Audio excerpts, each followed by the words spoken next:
Chapter 306 I Miss Her. An unconventional method? Using something akin to forbidden ruins and forbidden items, separating the two on the condition that their souls remain unharmed. Dr. Lee pushed up his glasses. Of course, I'm not sure about the actual details. After all, I've never encountered such a patient before, so this is just theory on paper. All right. Lin Chia sighed. He had already thought of a method to strip the two souls from one body and turn them into two independent entities, but such a way to separate souls without injury is not something one can casually possess.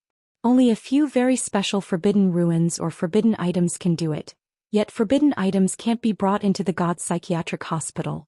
Curing Bragi and Aiden completely is destined to be a difficult and lengthy process.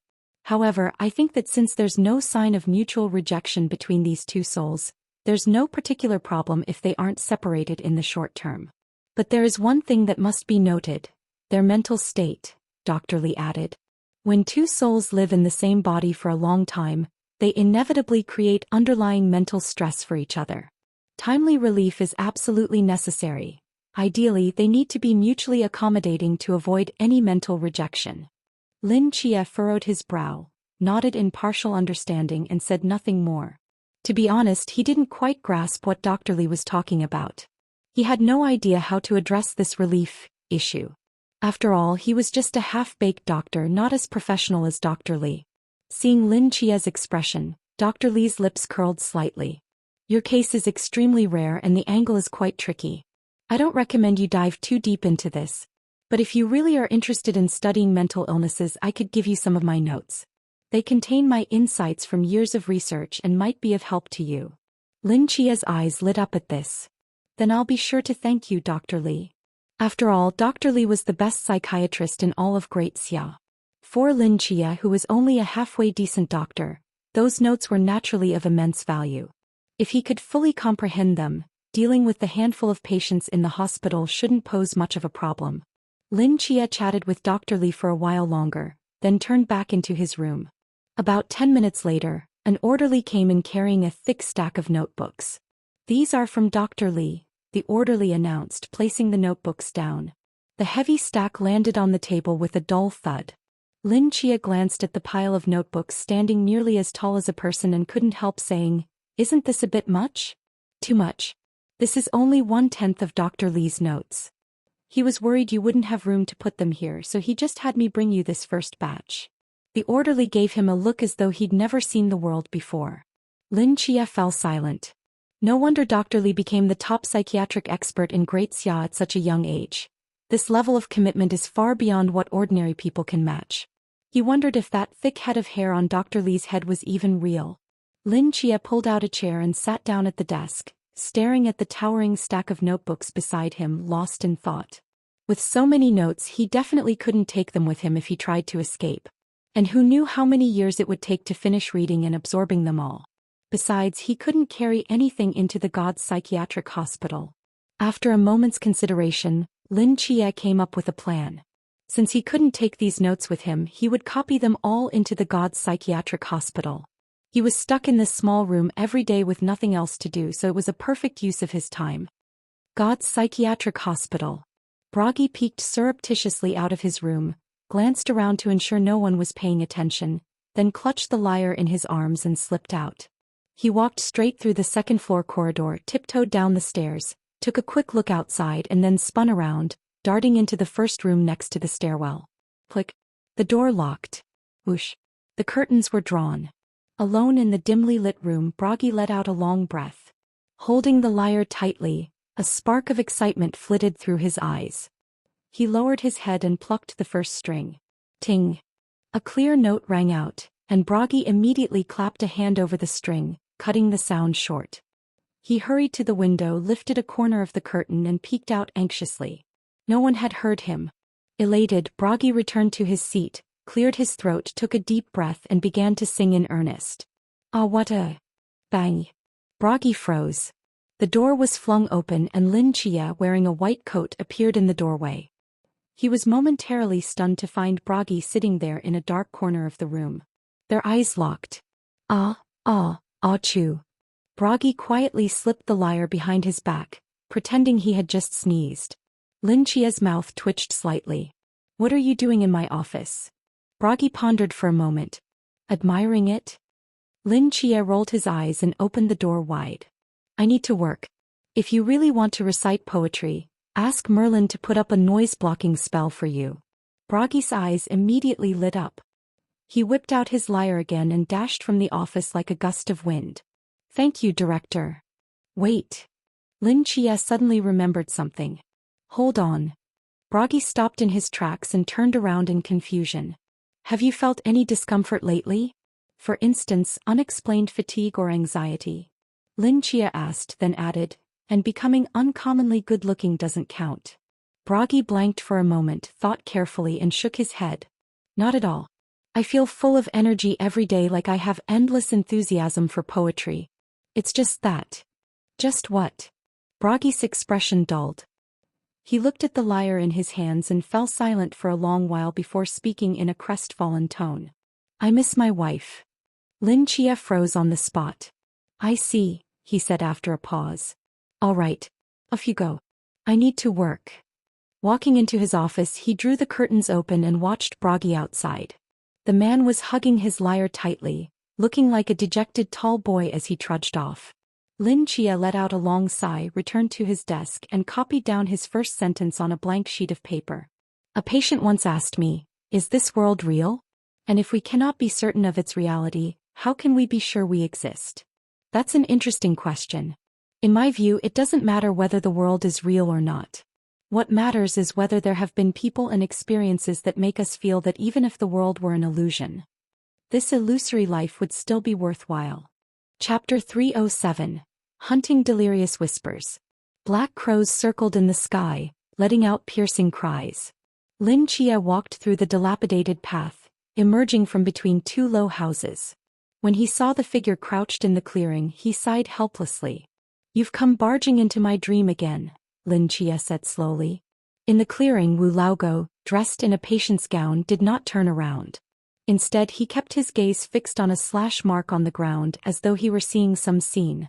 A hint of sorrow flickered in his clouded eyes. Here, this is the deepest part of your dream, Wu Laogo said in a voice that sounded aged. Someone very important to you died here, didn't they? Lin Chia shifted his gaze away from the familiar low house in the distance and looked at the clearing before him. His mind seemed to return to that rainy night, once again seeing the figure gripping a blade in the downpour. Yes. After a long pause, Lin Chia nodded. So, you've been entering my dreams again and again just to come here? Lin Chia frowned. What exactly are you trying to do? I just wanted to see whether we're the same kind of people. Wu Laogo slowly stood up and turned to look at Lin Chia. The cloudiness in his eyes had vanished, replaced by a deep, time-worn gaze. It was the first time Lin Chia had seen Wu Laogo stand up from his crouch and speak to him like a normal person. And the result? Yes. Wu Laogo nodded slightly, speaking with conviction. We are the same kind. Lin Chia studied Wu Laogo for a long moment before slowly asking, what exactly happened between you and the spirit medium's squad? Wu Laogo froze as though some memory had surfaced. Pain flickered in his eyes. He shook his head. I can't tell you. Then let me ask a different question. Lin Chia spoke again. Do you want to get out of here? Here. The fasting ward. I don't. Wu Laogo shook his head without the slightest hesitation. Why? Someone out there wants to kill me, Wu Laogo said calmly. I can't die yet. Seeing how firmly Wu Laogo refused, Lin Chia gave up on recruiting him, though his suspicions only deepened. Someone wants to kill him out there? Who? The spirit medium squad? But if you want to leave, I can help you. Just as Lin Chia was lost in thought, Wu Laogo suddenly spoke. Lin Chia paused in surprise. Why would you help me? You shouldn't be trapped here, Wu Laogo said, shaking his head. You don't belong in this place. He continued, but leaving the fasting ward isn't so simple. We have to wait for the right moment. When will that moment come? I don't know. Lin Chia looked at Wu Laogo, unable to tell whether he was faking insanity or truly afflicted. When the time comes, I'll let you know, Wu Laogo said, patting him on the shoulder. In the next second, the surroundings shattered, and Lin Chia's consciousness rapidly returned to his body. Thousands of miles away. Amid a desolate desert, Gales whipped the rolling yellow sands into the air. Deep in this uncharted wasteland, a vast sandstorm blotted out the sun. Suddenly, the space in the storm's path distorted. A figure in a black tailcoat appeared out of thin air, turning to look at the center of the sandstorm with a slight frown. A pack of annoying hyenas. You snorted coldly. A shimmering radiance spread out from the space around him, causing his form to blur and vanish. In the next instant, 7 thick silver pillars tore through the clouds, plummeting from the sky. Arcs of electricity danced between those 7 pillars and converged with pinpoint precision on Iyu's body. Iyu's pupils contracted sharply. Boom! The 7 silver pillars, brimming with thunder, struck the vast desert like a hammer of the storm god. The shockwave slammed head-on into the nearby sandstorm, producing a deep, mournful roar. The entire desert trembled violently. Puff! Cough! Iyu reappeared 100 meters from the 7 silver pillars, head lowered as he coughed violently. His black tailcoat was scorched and covered in sand, making him look quite battered. Behind him, the 7 silver columns were embedded deep in the sand. Only half of each remained exposed to the air, but even that half alone rose to well over a dozen stories in height. Rolling yellow sand shimmered beneath the harsh sunlight, the silver pillars faintly glowing. Sizzle! An arc of electricity connected the 7 pillars. In the next moment, 7 figures draped in black cloaks with large hoods emerged from the surge of lightning, silently standing atop the pillars. Their heads were bowed, the wide hoods hiding each face in shadow, silent as a band of cold adjudicators. Spirit medium. You stood in the desert disheveled.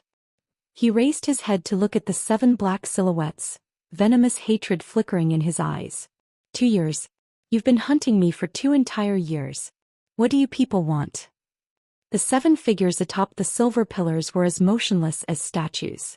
After a long silence, they all uttered a single chilling syllable in unison. Kill. That one word changed everything. Beneath the dim sky, a violent gale sprang into being, sending the sand around Iyu into a sudden whirl. At the same time, razor-edged wind blades shot out from the storm, cutting straight toward Iyu's face. His expression looked grim to the extreme. A shimmering prismatic glow briefly flared around him before dimming into a deep black vortex that appeared at his side, swallowing all the wind blades. He glared at the figures before him. After a moment he chuckled coldly. Fine. If you insist on driving me to the brink, then I'll give you a grand parting gift. With that he stomped the ground hard. An illusory radiance rippled over the sand, and more than a dozen thick nightmare tentacles burst forth, lashing at the silver pillars in a flash. Lightning flared. Fierce thunderbolts streaked from the 7 pillars, cutting down every nightmare tentacle in the blink of an eye. When the nightmares finally vanished, Iyu's form had likewise disappeared without a trace. He's headed toward the southeastern seas, a low voice sounded from beneath a hood. Atop the 7 pillars, the leading man narrowed his eyes, gazing in the direction where Iyu had fled. An expression of puzzlement crossed his face. The southeastern seas. Then, as though he had just realized something, his expression shifted dramatically. Damn. Chapter 308, Going Ashore. Ahead is the island where the fasting facility is located. Upon the tumultuous waves, 3 figures stood in midair. The foremost person slowly lowered a telescope, speaking calmly. Shin Qingzhu narrowed his eyes slightly, looking at the black dot on the distant horizon.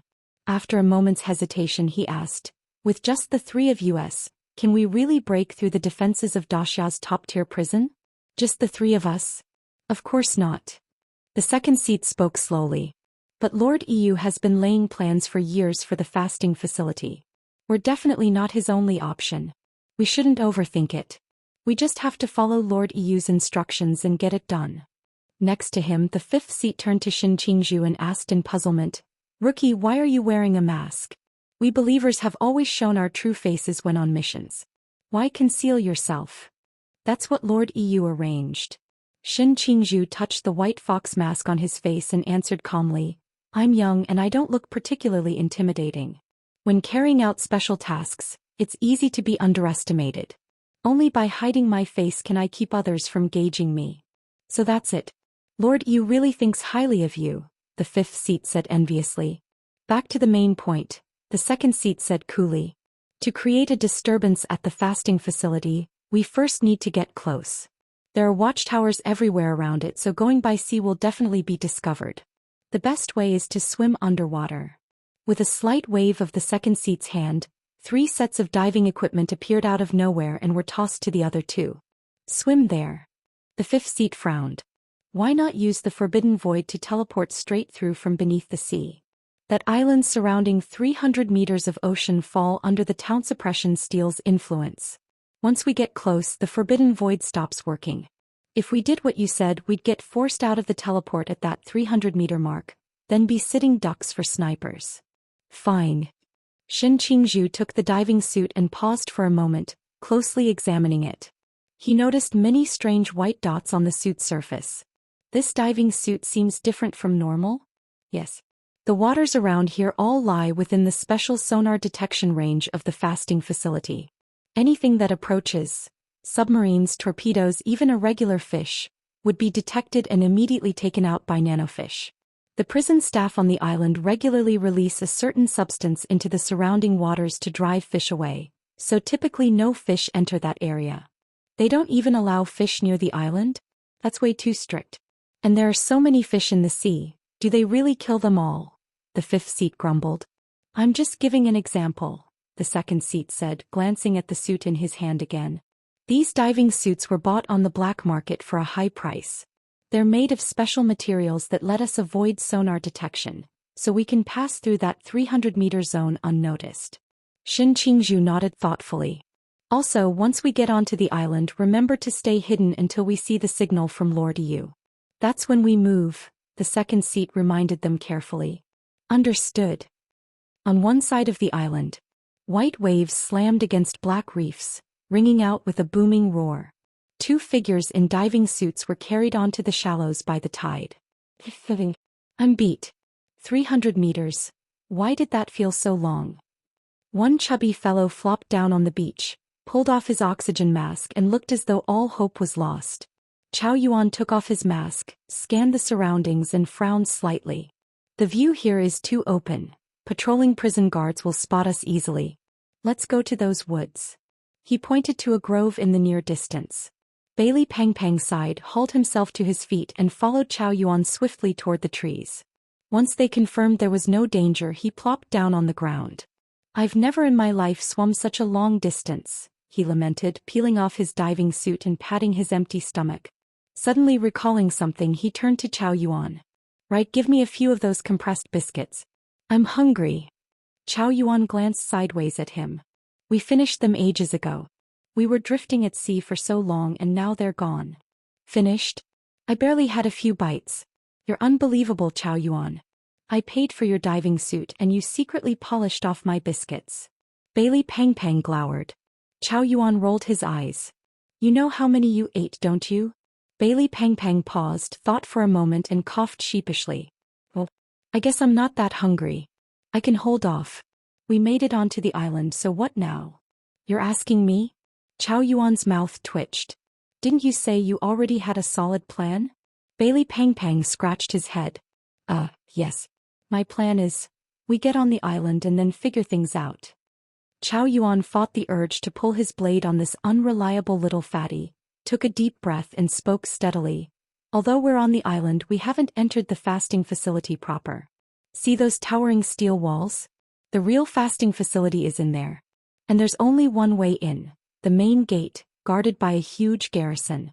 So what we have to do now is think of a way to get inside. Why are you just staring off? Seeing Bailey Pong Pong's gaze fixed on the water, Chao Yuan couldn't help but snap at him. It's just, Bailey Pang Pang stared at the shallows, rubbing his eyes. I could swear I see 3 more people coming onto the island. Am I seeing things? Chao Yuan froze, then turned toward the spot where they had just come ashore. Sure enough, 3 figures in identical diving suits had emerged from the shallow water. After checking their surroundings and muttering a few words to each other, they headed straight for the woods where Chao Yuan and Bailey Pang Pang were hiding. That's impossible, Chao Yuan muttered in confusion. Besides us, who else would sneak onto this island? Have I been gone so long that they turned it into a free diving base? While Chao Yuan was still wondering what was going on, the three newcomers had already stepped into the woods. Both groups saw each other at the same time and froze. All five locked eyes, and in that moment the air seemed to fall deathly still. Chapter 309. Are you also here on vacation? The five of them remained standing there for quite a while, staring at each other in silence. The scene was indescribably eerie. Finally, Bailey Pang Pang broke the silence first. Puff cough, are you here for a vacation at the diving base too? Bailey Pang Pang scratched his head and asked tentatively. Diving base. Hearing those words, the three members of the Believers froze at the same time and looked at each other. The fifth seat's eyes were full of confusion and questions. He stared at the second seat as if to say, didn't you say this place is the reformatory? What's this diving base supposed to be? Meanwhile, the second seat's eyes were filled with deep bewilderment and self-doubt. That's strange. The intel clearly said this was the place, so why is it a diving base? Could the intel be wrong? As for Shin Qingzhu, he looked at the two Believers beside him, then at Bailey Pang Pang and Chao Yuan not far away, his expression under the mask changing drastically. After a quick exchange of glances with the second seat, the fifth seat forced a laugh. Right, yes, we're from this diving club too. We came here to have some fun. You also came here for fun? Bailey Pang Pang and Chao Yuan exchanged looks and laughed. Yeah, us too. Haha. Welcome. Haha, same here. The scenery here is quite nice, huh? Yes, you're absolutely right. Amichong. Following this series of pointless, unbelievably awkward exchanges, the conversation fell silent again. We'll go check things out over there. You can, keep sunbathing. We won't bother you. The fifth seat gave the second seat and Shin Qingzhu a look, then quickly walked off into the distance. Sure. Have a good time. Definitely. The three Believers hurried deep into the woods, only stopping when they were sure the other two could no longer see them. The fifth seat spoke up in anger. What's going on? Why did you bring us to a diving base? I don't know either. Maybe the intel was off. The second seat looked confused. Then suddenly, as if realizing something, he said in a startled voice, wait, if this isn't the reformatory, why can't we use the Forbidden Ruin? That made the fifth seat freeze too. That's right. We can't use the Forbidden Ruin here. Could there be another island like the reformatory that can do that? You mean, this place actually is the reformatory? The fifth seat scratched his head. But if that's the case, what about those two guys just now? They're faking it.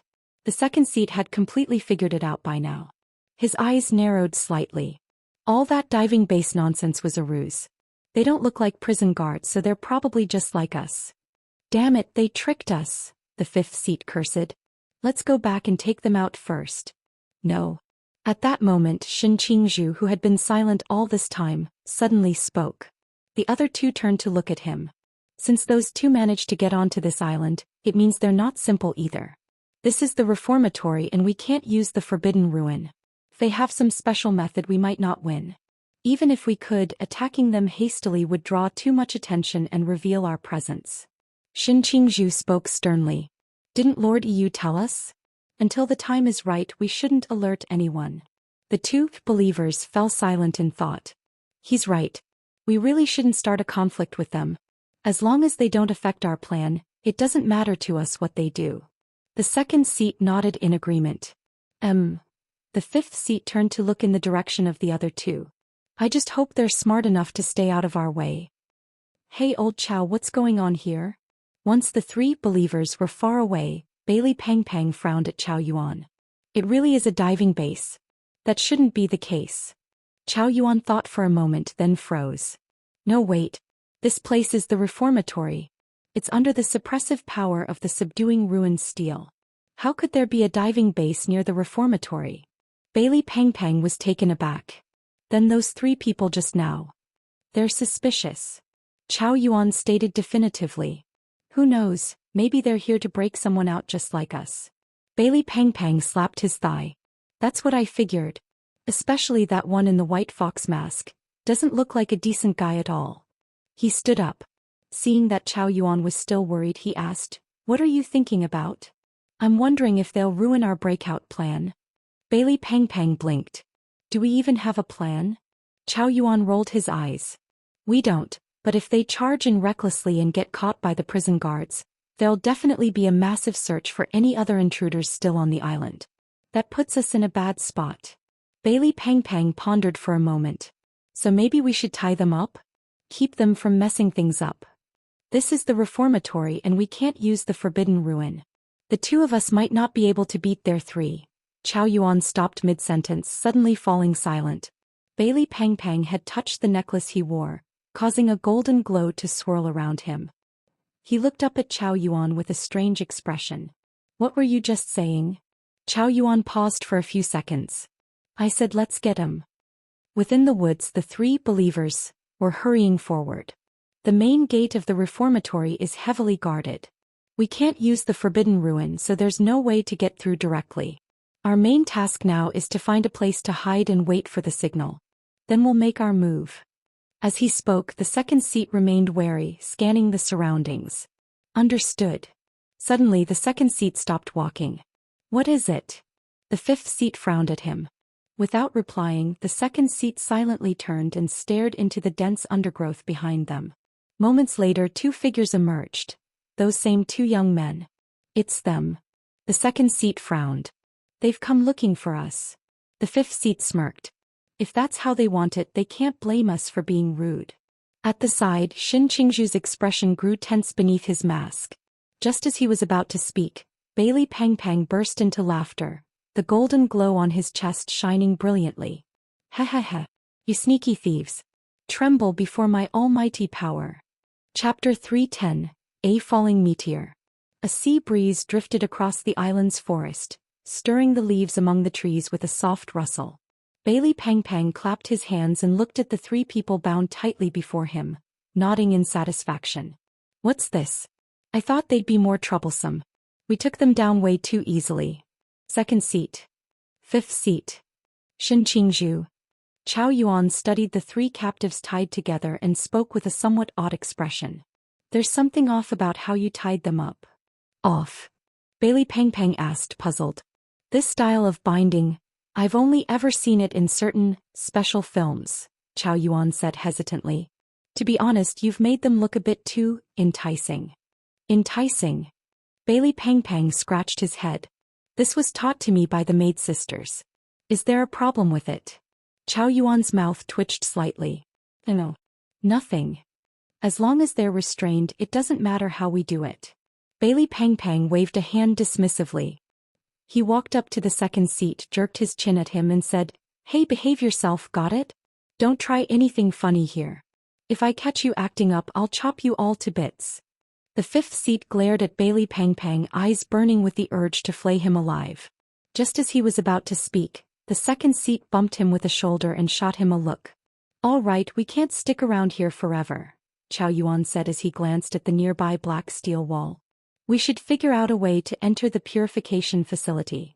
Bailey Pang Pang nodded and quietly followed Chow Yuan toward the facility.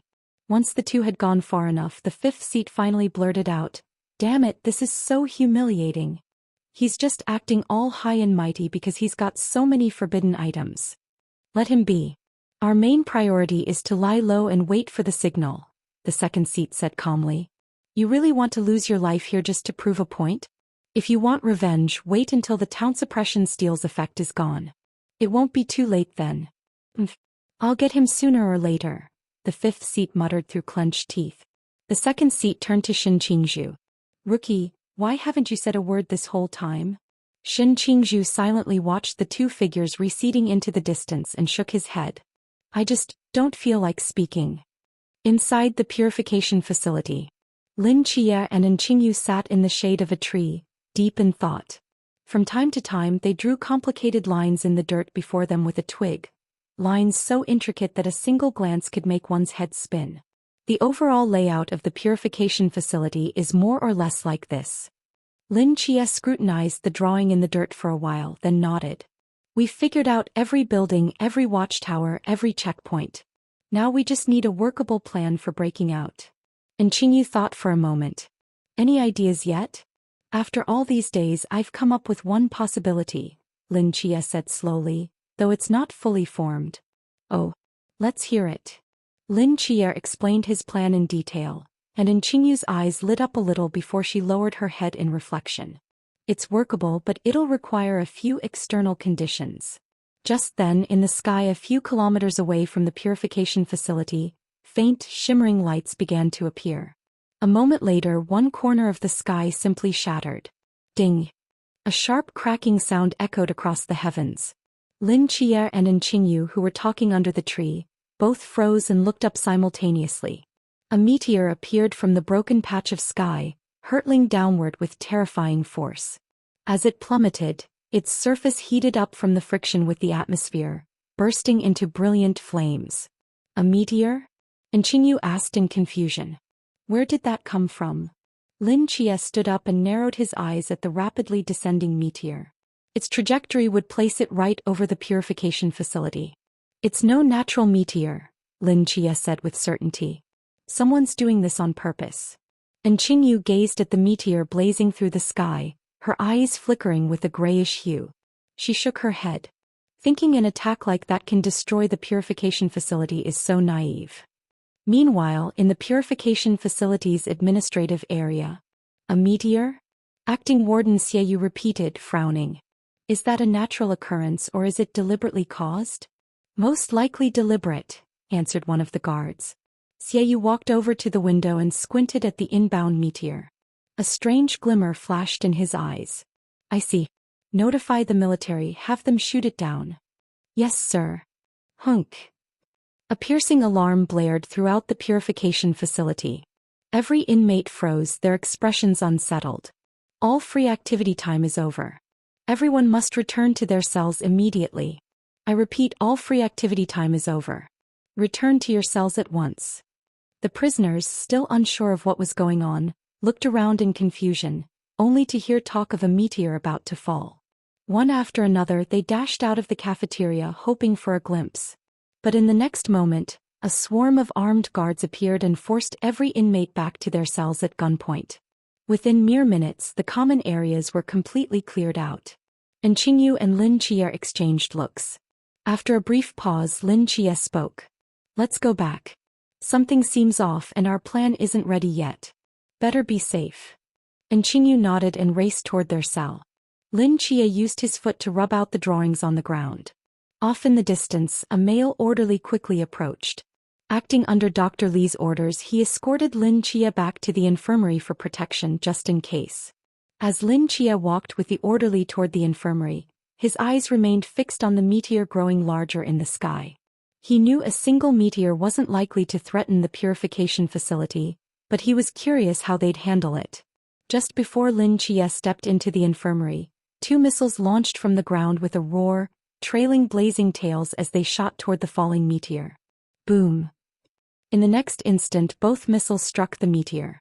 The explosion resounded across the sky, and within the swirling flames, shattered fragments of the meteor tumbled from high above, plunging straight into the sea below. Just like that, the meteor bound for the purification facility was obliterated in midair. So there were missiles hidden on the island after all, Lin Jie murmured, stepping into the infirmary. Whoever launched an attack of that magnitude must be a top-tier force. But if they're that powerful, they should know an attack like this can't destroy the purification facility. He paused for a moment. This business might be more complicated than it appears. Chapter 311. Spare me, boss. The meteorite has already landed. A prison guard lowered the binoculars in his hand, then turned around to report to Xieyu. Seated behind a wide black desk, Xieyu nodded and spoke calmly. From this moment on, the entire abstinence facility is now under Level 1 alert. Notify the military defense team to keep constant surveillance on the surrounding waters.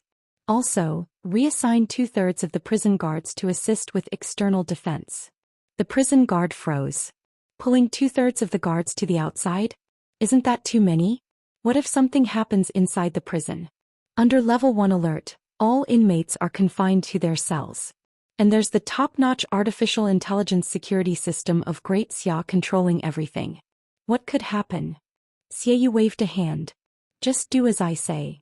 The guard hesitated for a moment before responding, yes, sir. When the guard left the office in quick strides, Xieyu slowly stood up and walked to the window, gazing down at the deserted abstinence facility. The corners of his mouth tilted upward. The time has come. Outside the abstinence facility, Bailey Pang Pang was crouched behind a giant boulder, sneaking half of his head out to peer forward through a monocle perched on his nose. This security is way too tight, Bailey Pang Pang muttered as he pulled his head back. He couldn't help voicing his thoughts. It is, Chow Yuan sighed, a hint of puzzlement in his eyes. I remember it used to be strictly guarded here, but not to this extreme. There are at least 12 snipers alone.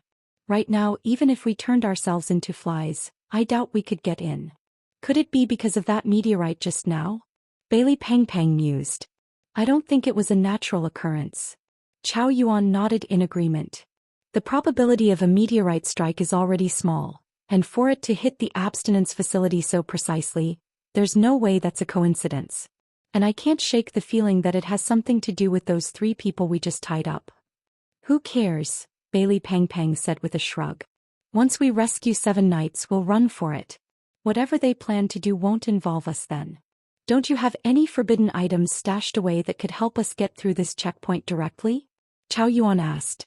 Well, I do, but either they've lost their effects or their power is hugely diminished, Bailey Pang Pang replied with a helpless sigh. All items involving spatial powers have stopped working. Even the ones that still function can only teleport 2 or 3 meters, nowhere near enough to break through such a long defensive line. Even Yao Guang can only radiate a 1-meter glow. We definitely can't rely on a 1-meter glow to deal with so many guns and cannons, right? Chow Yuan nodded. That's not surprising. Under the influence of the Jinshu steel, all forbidden items that project a forbidden domain beyond themselves have been disabled. Only certain items that come with intrinsic abilities can still function. So what do? We wait for now. Chow Yuan deliberated for a moment. Since the extra defensive forces were deployed temporarily, they might let up somewhat after a while. Once that happens, we can look for an opportunity. More waiting. Bailey Pang Pang scratched his head, then suddenly had a light bulb moment. I've got an idea. Go on. What's our main goal right now? To get into the abstinence facility, Chow Yuan answered, looking puzzled. Exactly. To get into the abstinence facility. Bailey Pang Pang slapped his thigh. So let me ask you this. If we're trying to break someone out of prison and fail, where would those prison guards send us? Chow Yuan considered for a moment. Send us on our way to the afterlife? Bailey Pang Pang's lips twitched. Try to be more optimistic. I'm saying if we merely attempt a jailbreak and then have a crisis of conscience, turn ourselves in and plead for leniency, won't the guards think we're, you know what I mean? Bailey Pang Pang squinted his already small eyes, trying to communicate through frantic winks. They'll think we're insane? They'll think our crimes don't warrant the death penalty. I get what you mean. Chow Yuan fell silent for a moment. You're suggesting that if we go to them ourselves, they won't be so quick to kill us. Instead, they'll take us to a holding area first. That's right. Bailey Pang Pang nodded vigorously. And within 1,000 miles of here, the only place they can lock us up is in the prison after we surrender ourselves at the gate. Chow Yuan whispered, doubt creeping into his voice. I don't know, this plan sounds shaky. What's shaky about it? It makes perfect sense. Bailey Pang Pang's eyes widened as he tried to reason patiently. Besides, do you have any other way of getting into the abstinence facility? Even if we waited 2 or 3 days for the guards to relax, do you think we'd have any better chance of barging in? Chow Yuan fell silent, unable to respond. Indeed, even in a couple of days, the defenses here still wouldn't be weak enough to slip through. Then after we're taken inside, what next? Chow Yuan asked again. They'll definitely do a body search. Once they seize your free space, we'll have no means left to rescue Lin Chia. Bailey Pang Pang patted him on the shoulder, letting out a sigh with an air of disappointment. Listen, old Chow, you've been running with me this long, but you still don't get it? The best plan is no plan at all. We'll cross that bridge when we come to it. Once we're inside the abstinence facility, a way will present itself. Think about right now. Before we came to this island, did you ever think of surrendering at the prison gate as a genius idea? No way. That's why you shouldn't overthink everything. Under Bailey Pang Pang's unrelenting brainwashing, Chow Yuan's thoughts grew muddled, his head throbbing. He glanced back and forth between Bailey Pang Pang and the distant checkpoint, then gritted his teeth. All right, let's do it. Dusk was gradually falling. In the yellowish glow of twilight between the towering steel walls, a sniper held his rifle and carefully swept the area. Suddenly, a figure flashed through his scope. 7 or 8 rifle bolts crashed into place almost at once. In an instant, most of the snipers had locked onto a certain spot in front of the checkpoint, ready to fire. At the same time, the headlights of heavy armored vehicles around the checkpoint all switched on, illuminating the area with bright light. Dozens of fully armed Special Forces personnel disembarked from the vehicles, swiftly forming a perimeter and moving in slowly. On the road not far away, 2 figures were walking forward at a measured pace, heads held high, solemn expressions on their faces, like warriors prepared to face death. In particular, the chubby one had both hands up over his head, clutching a banner from who knows where. Across that banner, several large characters were emblazoned in bright red. "Spare you great ones." Chapter 312. Why are you so careless? What did you say? In the office, Xiaoyu froze when he heard the news on the phone. 2 people tried to break someone out of prison and got caught by you? Yes, acting warden. Was there a fight? How did you catch them? Why didn't you shoot them on the spot? Well, it's kind of strange. I've been on guard duty here for years and never seen anything like this. The officer on the other end sounded a bit odd. Anyway, there was no fight and they cooperated fully. Their attitude, was remarkably sincere. Sincere? Xiaoyu was puzzled. That's right. Normally, if people try to bust someone out, we shoot them on sight. But they were so cooperative. One of them, a chubby kid, even tried to slip a few row. Well, never mind. In short, they said they want a chance to turn over a new leaf. The officer spoke carefully. Acting warden, how should we handle these 2? Execute them here or? Of course we'll just No, wait. Xiaoyu had intended to kill them immediately. It wasn't the first time someone had overestimated themselves, and usually they were dealt with and dumped into the sea. But halfway through speaking he realized something. That's not right. Today isn't just any day. His expression shifted and he walked over to the window, thinking hard.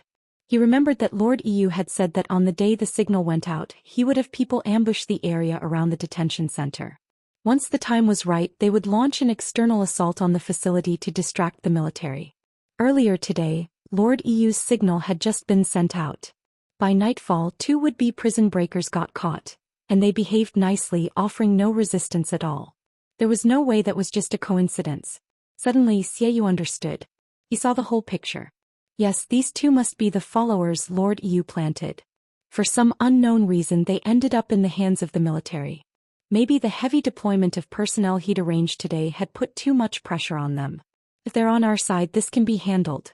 Having figured it out, Xiaoyu spoke again. Don't kill them. Send them to me. I want to see what's going on. Yes, sir. He hung up and gazed at the sunset outside the window, letting out a long sigh. These followers really can be a handful. In the dim, cramped corridor, a dozen armed prison guards were escorting 2 teenagers forward. Bailey Pang Pang wore shackles.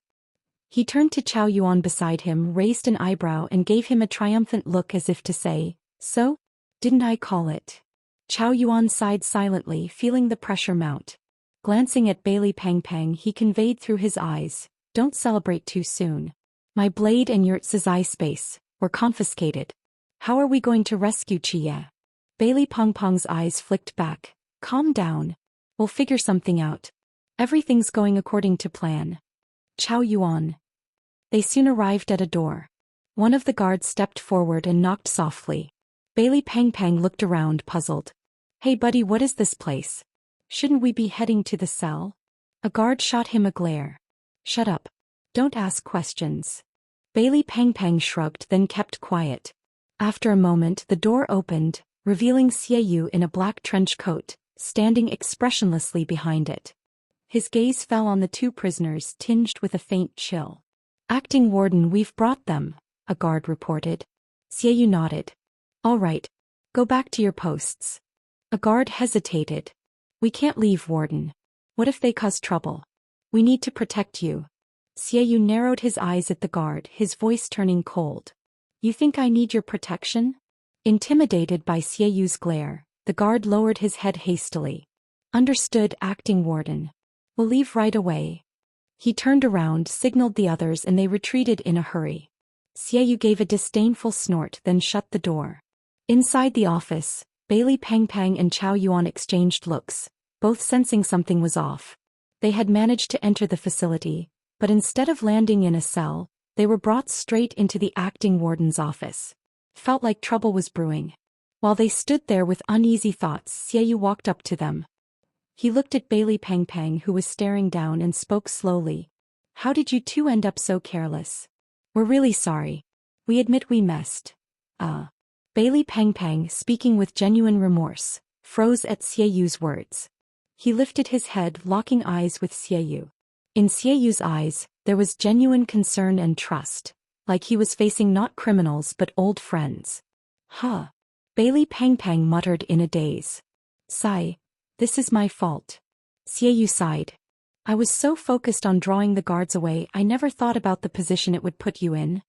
He grasped Bailey Peng Peng's hands and shook them, then said with guilt, "I'm sorry for putting you through that." Bailey Peng Peng. Chao Yuan. They looked at each other again, seeing the same confusion in one another's eyes. Bailey Peng Peng paused, then raised his shackled hands and patted Xiaoyu on the shoulder. "It's fine, it's not your fault. We let our guard down." Only then did Xiaoyu notice the shackles around Bailey Peng Peng's wrists. He immediately pulled a key from his pocket. While undoing their restraints, he apologized. "I'm truly sorry. My subordinates didn't know better and treated you roughly, but I trust you understand. To have a secure footing here, we've had to be extremely cautious." Bailey Peng Peng forced a nod. "Yeah, of course." After removing the shackles, Xiaoyu went behind his desk to retrieve Chao Yuan's blade and Bailey Peng Peng's pouch, handing them to each in turn. "I've brought your weapons. It'll make your operation easier," he said earnestly. Chao Yuan took his blade and stared at it for a long moment. Then he pinched his thigh to confirm he wasn't dreaming. Slowly he raised his head and looked at Bailey Peng Peng. "This was part of your calculations too?" Chapter 313, The Dark Cell. Xiaoyu glanced at the time on the wall and said, "Gentlemen, right now the entire facility except for my office is under the supervision of artificial intelligence. Moving around could lead to trouble. Until my task is complete, please stay in this room." Bailey Peng Peng scratched his head, pondering, "But we have our own things to do." "I understand that your tasks are significant," Xiaoyu said earnestly. "However, the timing isn't right yet. The situation at Sunshine Psychiatric Hospital is still unclear. Please be patient. In half an hour at most you will be able to act." "Half an hour, huh?" Bailey Peng Peng nodded. "All right, we'll listen to you." After exchanging a few pleasantries with the two, Xiaoyu left the room, leaving Bailey Peng Peng and Chao Yuan alone. "Old Chao, what do you think is going on here?" Bailey Peng Peng leaned closer to Chao Yuan and whispered. Chao Yuan looked at him in confusion. "You're asking me? I thought your conversation with him went quite smoothly. Isn't that part of your calculations? But I really didn't expect the Bailey family to have such influence, able to bribe the acting warden of this prison." Bailey Peng Peng was taken aback. "I didn't bribe him." "Then it must have been your dad who did," Chao Yuan speculated. "Maybe he found out you were planning a prison break and knew it would be difficult, so he bribed the warden to ease your pressure." Bailey Peng Peng frowned, pondering for a moment, and said doubtfully, Could it really be like that? But when has my dad ever cared this much about me?" "What? Your dad usually doesn't care about you. He's a busy man. How could he pay attention to me?" Bailey Peng Peng shrugged. "He rarely gets involved in my matters. Even when I said I wanted to leave home to become a night watchman, he didn't react much. He just sent a few people to see me off." Chao Yuan comforted him. "Maybe he just appears indifferent on the surface. Behind the scenes he might have been keeping track of your movements. Otherwise, how do you explain the acting warden's actions? He even knows our target is Sunshine Psychiatric Hospital." Bailey Peng Peng thought carefully and seemed to agree. Chao Yuan stepped over to the window, looking down at the empty facility below, and said, "Regardless, we've successfully infiltrated the interior of the facility. Now, we need to find a way to rescue Qi Yi from Sunshine Psychiatric Hospital. You've been inside, you should have a plan, right? After all these years, I don't know if there have been any changes inside the hospital." Chao Yuan pondered for a moment. "In any case, the situation outside is now under AI surveillance. We can't leave recklessly. We can only wait for the acting warden to take action. Since he has accepted benefits from your Bai Li family, he should be responsible to the end. Bai Li Pang Pang plopped down in Xie Yu's chair, propping his legs up on the table and sighed. If I had known the warden had already been bribed, we wouldn't have had to go through so much trouble. Xie Yu glided through the dimly lit empty corridor like a ghost, stopping in front of a heavy metal door. He activated the identity verification system beside him, scanning his fingerprint, iris, and entering a 13-digit password. With a soft click, the metal door slowly opened before him. Behind the door was the main control room of the facility. Xie Yu navigated around large black mainframes and walked straight to the core control console. He took a small USB drive from his pocket and plugged it into the interface. The screen on the console began to flicker violently. External virus intrusion detected. Activating automatic firewall. Activating emergency alarm system. Activating backup terminal. Xie Yu narrowed his eyes and approached one of the mainframes, opening the control panel and quickly operating within. Beep, automatic firewall activation interrupted. Beep, emergency alarm system activation interrupted. Beep, backup terminal unresponsive. After about 2 minutes, Xie Yu returned to the control console. The previously flickering screen had stabilized and all control permissions had been hacked. A slight smile appeared on Xie Yu's lips as he continued to operate the console. Surveillance systems for Area A1, A2 and A3 have been disconnected. Lighting system has been turned off. Access control system has been disabled. Manual control mode activated. Access to cells 21682, 33214, and 35731 has been granted. Buzz. The entire facility's lights went out in an instant, plunging everything into darkness. The sudden darkness startled all the guards on duty. Not only them but the prisoners in their cells were also bewildered. What's going on? Why is it dark? Is there a power outage? Nonsense. This is a facility. Even if the entire country loses power, this place won't. But it just went dark. Check if the cell doors can be opened. Damn. They won't open. Then it's not a power outage, it must just be a lighting system failure. It should be fixed soon. Tisuke, I thought it was time for a prison break. Are you dreaming? Even if they open the cell doors, would you dare to go out? Where would you run? I was just saying. The once silent cells erupted into chaos. The guards stationed nearby, upon seeing the lights go out, felt a jolt of anxiety. However, when they realized the access control hadn't opened, they breathed a sigh of relief. Thank goodness it's just a lighting system failure. It should be fixed soon. No one noticed that in this noisy, dark cell area, 3 cell doors had quietly swung open. 3 prisoners, the believers, silently slipped out of their cells, navigating through the darkness and arriving at a hidden corner. Are we all here? The 4th seat whispered. Yes, the 6th seat nodded. The 12th seat also nodded.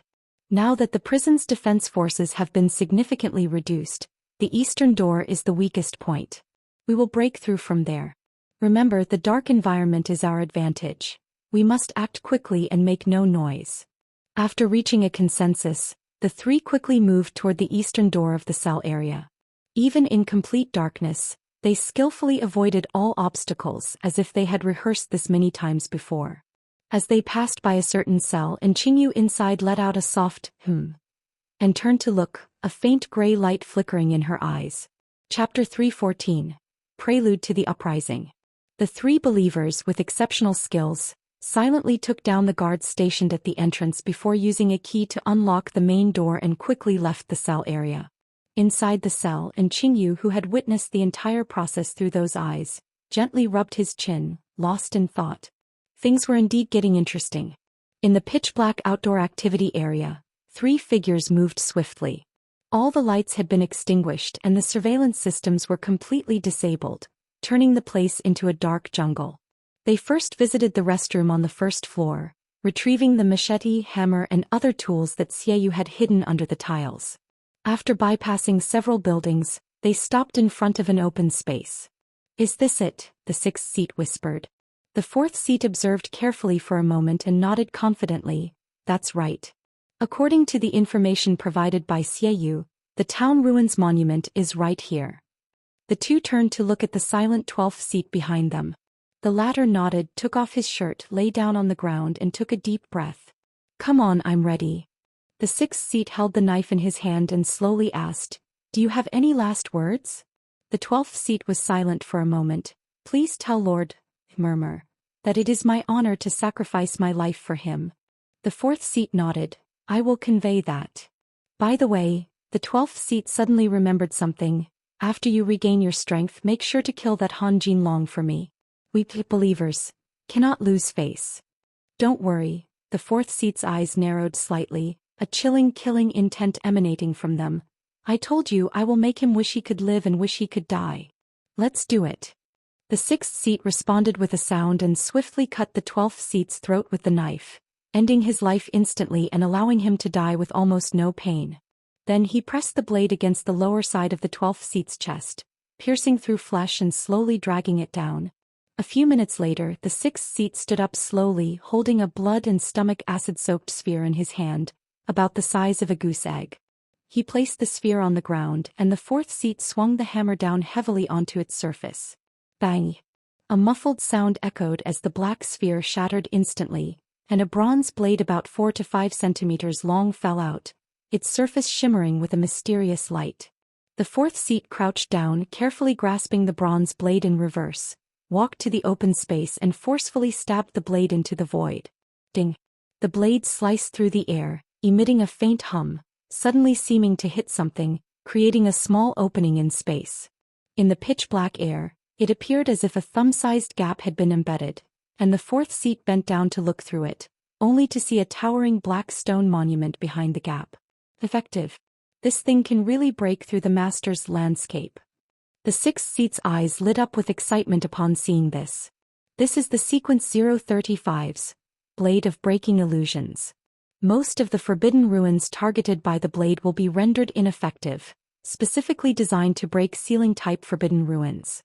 Even the master's landscape cannot withstand its attack, the 4th seat said calmly. Of course, this is under the condition that the master is not present. Otherwise he could instantly repair such a small gap. How long will it take to carve out a gap large enough for us to pass through? At least 2 minutes.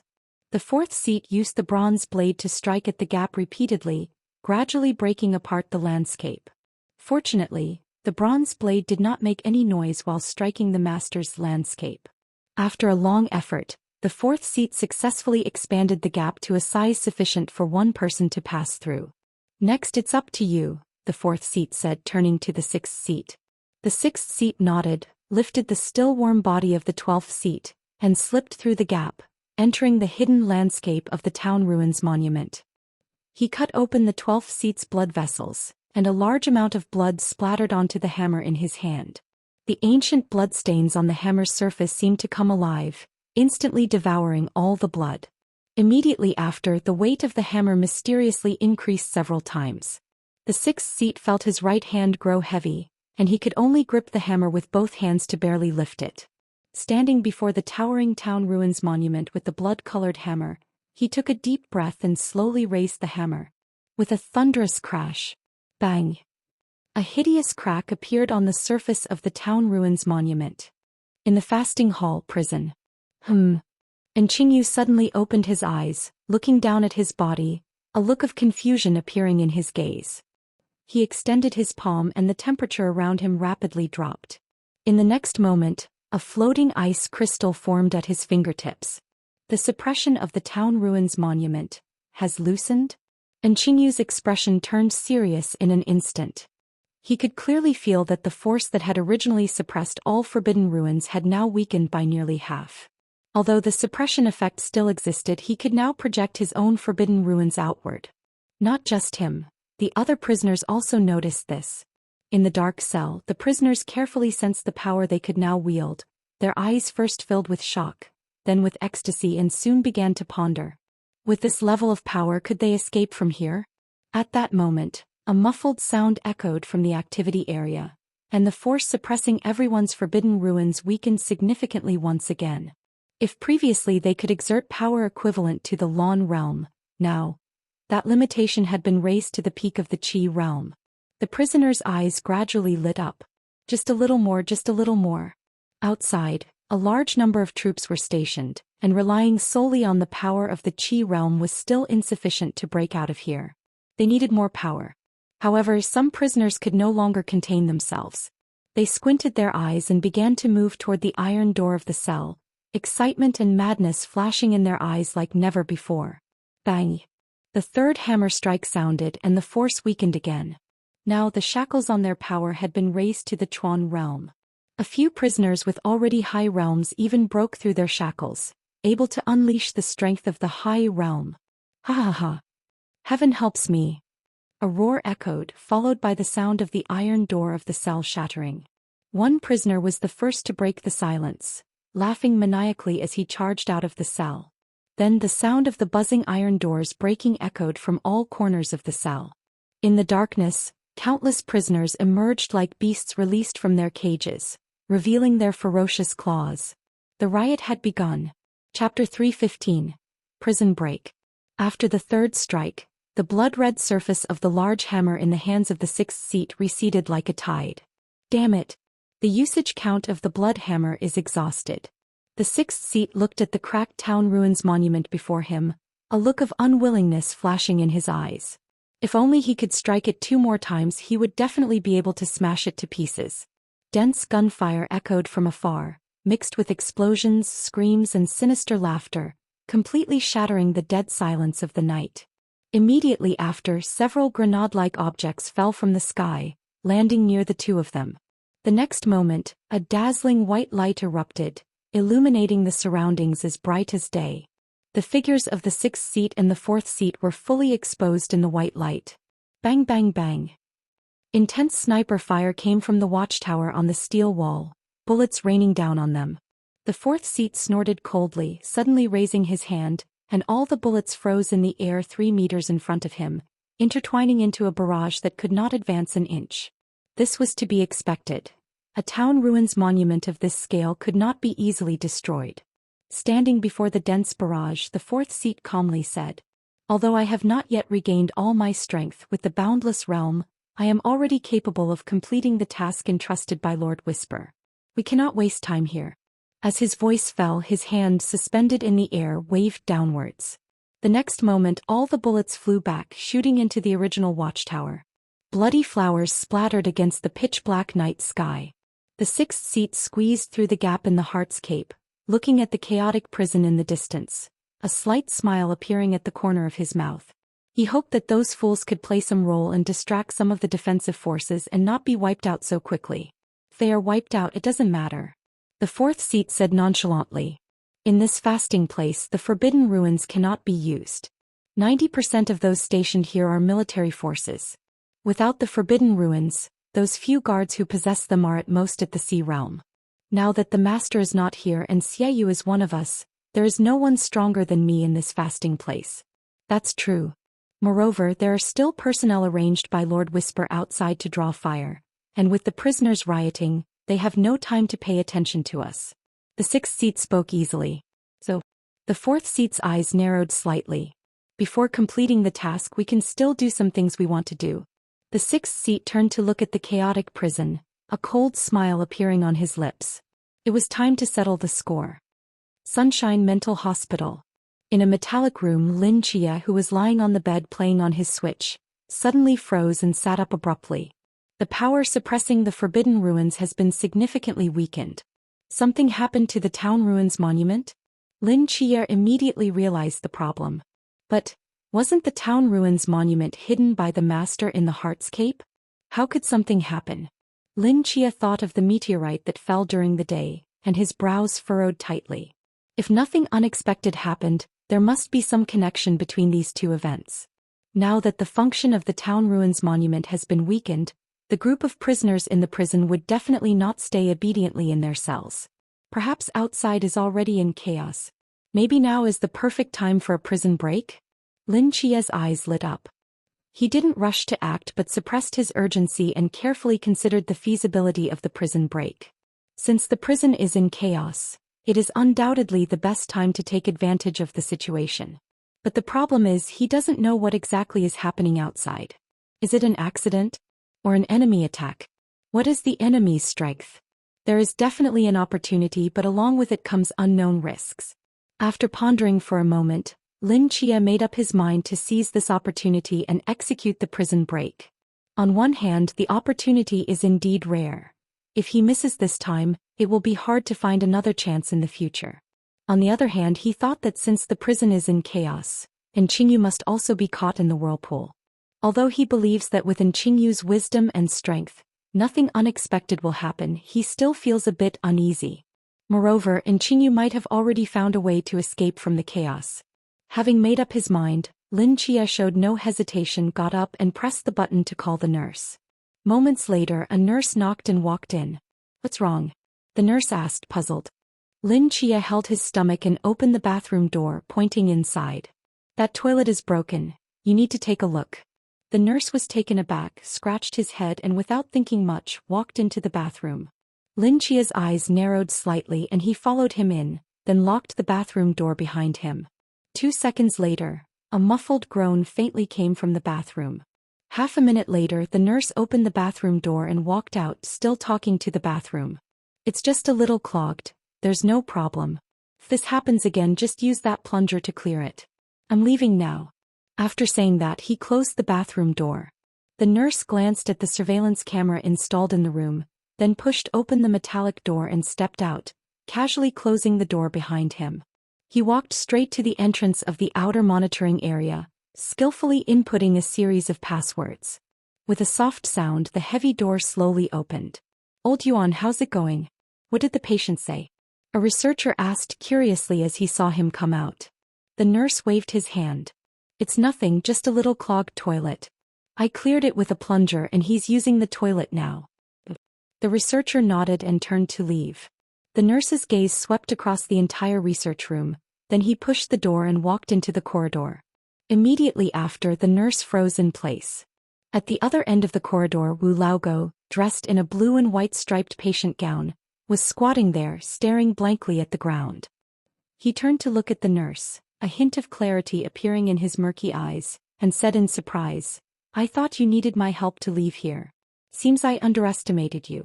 The nurse, no, it should be Lin Chia, who had transformed into the appearance of a nurse, frowned slightly, a look of confusion in his eyes. "What are you doing here?